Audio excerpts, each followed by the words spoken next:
Hello दोस्तों, मैं हूं एडवोकेट ललित कुमार और आपका स्वागत है मेरे यूट्यूब चैनल लॉ स्कूल में। आज हम लोग बात करेंगे कि जो फ्रेशर्स आने वाले हैं लॉ फैकल्टी में, जो एडमिशन ले रहे हैं, अभी तैयारी कर रहे होंगे एंट्रेंस की। तो आप एग्ज़ाम की तैयारी कर लेते हैं, फिर आपका एंट्रेंस आप क्वालिफाई कर लेते हैं। उसके बाद आपके सामने ये कन्फ्यूज़न आता है जब आपके पास एक प्रोफार्मा दिया जाता है कि you fill up your priority कि आप एलसी 1 में जाना चाहते हैं या एलसी 2 में जाना चाहते हैं या सीएलसी में जाना चाहते हैं। ऑब्वियसली आपके इंडेक्स पे, मतलब आपने जो एंट्रेंस में मार्क्स स्कोर किए हैं उसके ऊपर डिपेंड करेगा, but it also depends upon the priority that you fill in the form. तो डिफरेंस कहाँ पे है तीनों में? तो वन बाय वन हम लोग समझेंगे कि तीनों सेंटर्स में डिफरेंस कहाँ आता है और आपको कौन सा चुनना चाहिए। First of all I will tell you कि क्वालिटी ऑफ एजुकेशन जो है वो तीनों में बराबर है। थोड़ा बहुत 19-20 का फर्क होता है, but that depends upon your luck and the roster of the professors. क्योंकि जो प्रोफेसर आज एलसी 1 में पढ़ा रहे हैं, कल वो एलसी 2 में पढ़ा सकते हैं। तो आपको कौन से प्रोफेसर मिलते हैं, ये उस आपकी जो क्वालिटी ऑफ एजुकेशन जो आपको मिलेगी वो उस पे ज़्यादा डिपेंड करती है, ना कि एलसी 1 या एलसी 2 या सीएलसी पे। Now let us go point wise, one two one. The first thing that we need to consider is course. Alright, इसके बारे में मैंने आपको पहले ही बता दिया कि कोर्स सेम है तीनों सेंटर का, सेम केस मटेरियल प्रोवाइड किए जाते हैं। Now this is something interesting, case material. Unlike most of the colleges of India, यहाँ पर केस मटेरियल प्रोवाइड किया जाता है। केस मटेरियल क्या है? जैसा नाम है, केस का कंपाइलेशन होता है। उस केस में जो रिलेटेड रेलेवेंट पैराग्राफ्स हैं जिसे आपको ज़रूर पढ़ना चाहिए, उसे शॉर्ट करके आपको दिया जाता है।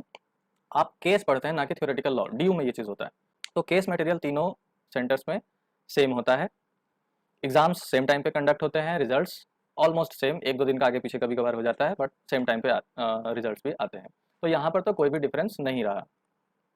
ठीक है। उसके बाद जो आपको कंसिडर करना चाहिए जो फैक्टर, वो है professors, quality of professors. Now ये भी मैंने आपको पहले बताया कि रोस्टर होता है, but it is generally seen, और मैंने अपने जब मैं पढ़ रहा था लॉ फैकल्टी में तब मैंने ये चीज़ नोटिस की थी, और ये जनरली होता है कि L C 1 and L C 2 are almost on the same footings when you consider the quality of professors, but C L C has some edge over this. So जो प्रोफेसर सीनियर होते हैं, जो permanent होते हैं, वो generally deploy किए जाते हैं सी एल सी में। सो अगर आप क्वालिटी ऑफ प्रोफेसर की बात करेंगे तो C L C has some lead over the other two centres, but again you know आप ये श्योर नहीं हो सकते कि सारे अच्छे प्रोफेसर्स आपको ही मिलेंगे। तो it will be always depending upon the luck factor. Now next thing you should consider is academic activities. Academic activities में क्या आता है? जैसे मूड कोर्ट हो गया, ठीक है, डिबेटिंग हो गई, वर्कशॉप्स हो गए, सेमिनार्स हो गए, आउटरीच प्रोग्राम हो गए, ये सारी चीज़ें आती हैं। अब इन सारी चीज़ों में जो ओवरऑल चीज़ें हैं, जैसे मूड कोर्ट है तो मूड कोर्ट की सोसाइटी है, आप किसी भी सेंटर में हो आप वहाँ पार्टिसिपेट कर सकते हो। हर सेंटर का अलग अलग भी मूड कोर्ट सोसाइटी है, तो और हर जगह सही होता है, मतलब ऐसा कोई डिफरेंस नहीं है। डिफरेंस आता है सेमिनार्स में, और जो गेस्ट्स आते हैं उनमें डिफरेंस आता है। एल सी 1 एल सी 2 में भी अच्छे सेमिनार्स होते हैं, I am not criticising them, I have been student of L C 1, I respect that.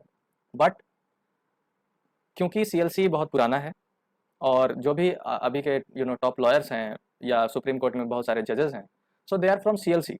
तो सीएलसी को ये एडवांटेज होता है कि जब वो सेमिनार्स करवाते हैं तो they can invite greater guest, वो काफ़ी महान लोगों को बुला सकते हैं अपने सेमिनार में। तो इस चीज़ का एडवांटेज होता है। और ऐसा मैंने नोटिस किया था, this is my personal observation, कि सीएलसी का जो स्टूडेंट यूनियन होता है वो इस चीज़ में ज़्यादा एक्टिव होता है। एल सी 1 और एल सी 2 में इलेक्शंस होते हैं, स्टूडेंट यूनियन बनते हैं, then they serve their own purpose, they are not very bothered about these things, but CLC इस मामले में एक्टिव है। सीएलसी पॉलिटिक्स के मामले में भी ज़्यादा एक्टिव है। So this is the drawback of CLC, कि वहाँ पर जब इलेक्शन का टाइम आएगा तो 2 महीने कम से कम पॉलिटिकल इंटरफेरेंस काफ़ी ज़्यादा होता है, बहुत हैवी कैंपेन होती है, आपकी क्लास डिस्टर्ब हो जाएगी, लोग बाहर स्लोगन लगा रहे होंगे, बैनर लगा रहे होंगे, ये सारी चीज़ों की दिक्कत होती है। तो एकेडमिक एक्टिविटीज़ में CLC has slight edge over L C 1 and L C 2। उसके बाद जो सबसे इंपॉर्टेंट चीज़ है जो आपको which is must to consider is timings. और सबसे बड़ा गेम यहीं पे आता है कि आपको एलएलबी करना क्यों है। If you are simply pursuing LLB कि आपको यूपीएससी की तैयारी करनी है, बैकड्रॉप में कोई ना कोई एक कोर्स होते रहना चाहिए, उसके लिए आप एलएलबी कर रहे हैं, then CLC is disastrous for you, because it will consume your whole day. इसकी टाइमिंग 8 बजे से लगभग 5 बजे तक की चलती है, और इसमें आपकी क्लास कभी भी हो सकती है। हो सकता है आपकी एक क्लास 8 बजे की हो और अगली क्लास 2 बजे की हो, अगली क्लास 5 बजे की हो। So you will have to remain in the college premises for the entire duration, और यहाँ पे ये काफ़ी टाइम कंज्यूमिंग हो सकता है। अगर आप कोचिंग ज्वाइन करना चाहते हैं या सेल्फ स्टडी भी करना चाहते हैं तो this will become a hindrance. L C 1 और एल सी 2 की टाइमिंग्स स्कूल जैसी है, फिक्स टाइमिंग्स है। एल सी 1 की जो है टाइमिंग वो 2 से 7 बजे की है, 7:30 की है, और LC2 की जो टाइमिंग है वो 8 बजे से 1 बजे तक की है, या शायद 9 बजे से 1 बजे तक की है। So you have a fix time period, आप उसके अकॉर्डिंग कोचिंग ज्वाइन कर सकते हैं, आप उसके अकॉर्डिंग अपना you get the half of the day. So purpose आपका क्या है उसके हिसाब से भी आप सेंटर डिसाइड कर सकते हैं। ऑलराइट, उसके बाद जो आपको आप देख सकते हैं, हालांकि ये मैटर नहीं करना चाहिए, इज इंफ्रास्ट्रक्चर। ऑलराइट, इंफ्रास्ट्रक्चर के मामले में LC1 and LC2 are exactly same carbon copy. क्यों? क्योंकि दोनों सेम बिल्डिंग में ही चलते हैं। उसी बिल्डिंग में सुबह से दोपहर तक LC2 की क्लासेस होती हैं, और उसी बिल्डिंग में दोपहर से शाम तक 7 साढ़े 7 बजे तक LC1 की क्लास होती है। So the building is exactly the same. और LC1 LC2 की जो बिल्डिंग है वो CLC की बिल्डिंग से मच मच बेटर, कोई कंपैरिजन नहीं है। LC1 LC2 की बिल्डिंग एकदम नई बिल्डिंग है। It looks like a 5-star hotel and all. The washrooms are very modern and they remain very neat. खास करके लड़कियों के लिए LC1 और LC2 का इंफ्रास्ट्रक्चर काफ़ी फेवरेबल है। For disabled people also LC1 और LC2 का इंफ्रास्ट्रक्चर काफ़ी फेवरेबल है। वहाँ पर आपको लिफ्ट मिल जाएगी, वहाँ पर आपको अच्छे बड़े क्लीन वॉशरूम्स मिलेंगे जो कि मेंटेन भी होते हैं, और बड़े क्लासरूम्स हैं, नया इंफ्रास्ट्रक्चर है। किसी किसी रूम में प्रोजेक्टर्स भी हैं जो काम भी करते हैं, और बड़ा मूड कोर्ट हॉल है, everything. But CLC, in terms of infrastructure, CLC has a big edge over its library. CLC की लाइब्रेरी LC1 और LC2 की लाइब्रेरी से मच सुपीरियर है। वहाँ पर आपको AC में भी बैठने को मिल सकता है, उसके बाद कूलर में भी बैठने को मिल सकता है, और फिर भी अगर आप लेट जाते हैं तो पंखे में तो बैठने को मिल ही जाएगा। वहाँ पर ज़्यादा नई किताबें होती हैं, कलेक्शन ऑफ बुक्स ज़्यादा बड़ी है। नाउ उसके कंपैरिजन में LC1 की लाइब्रेरी जो है, इट इज़ 1 फ्लोर, और there is no AC। There are 2-3 computer systems which generally do not work properly. वहाँ पर किताबों की कलेक्शंस कम है, ज़्यादातर किताबें पुरानी होती है, नई किताबें नहीं आती हैं। नई किताबें पहले CLC में आती हैं, उसके बाद ही LC1 में आती हैं। उसके बाद अगर आप LC2 की लाइब्रेरी की बात करें तो that practically does not exist. LC2 की लाइब्रेरी नहीं है। जो क्लासरूम्स हैं उसी में बेंचेस पे some classrooms of the building of LC1 and LC2 have been dedicated to be utilized as library. So सारी किताबें ऐसे कंपाइल करके, जैसे आप जनरली अपने रूम में रखते हैं, बेंच पे कंपाइल करके रखी हुई है, ऐसे एक के ऊपर एक, piling. So it feels like a mess to search for a book in the LC2 library, और वहाँ पर आपको वो बेंच पे बैठना होता है। So that does not give you a comfortable space to study. There is no back support. आपको लाइब्रेरी में बैठना है तो यू नीड चेयर्स। बेंच पे बैठ के आप बहुत देर पढ़ाई नहीं कर सकते। दूसरी बात यह है कि LC2 की लाइब्रेरी जो है वो क्योंकि क्लासरूम में चलती है, so you will have to sit under the fan, and since the buildings are new, since the classrooms are new, it is big in size, there is enormous amount of echo of the sounds of the fan. तो LC2 की library आप अगर जाओगे भी तो practically you won't feel like a library, उससे ज़्यादा अच्छा आपको अपने रूम में बैठ के पढ़ने में लगेगा। So if you are a library person, don't go for LC2। अगर आपको ज़्यादा टाइम लाइब्रेरी में स्पेंड करना है, गो फॉर CLC। अगर आप डिसाइड नहीं कर पा रहे कि मैं लाइब्रेरी पर्सन हूँ या नहीं हूँ, मुझे रूम में रहना है कि लाइब्रेरी में रहना है, तो you can go for LC1।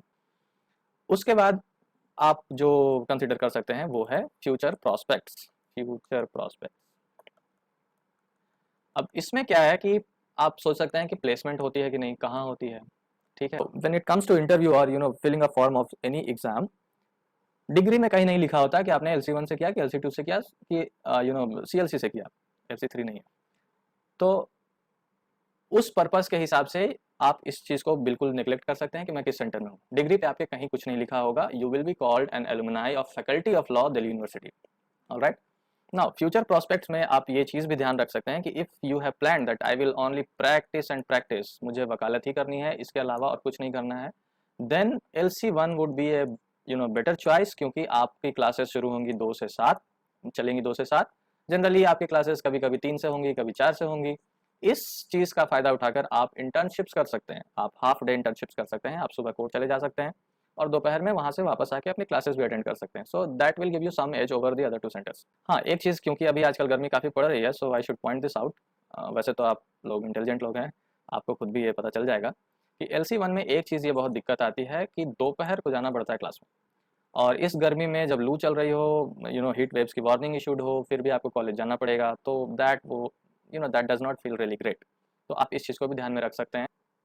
So that was all, thanks for staying, and if you find my video useful, please like and subscribe.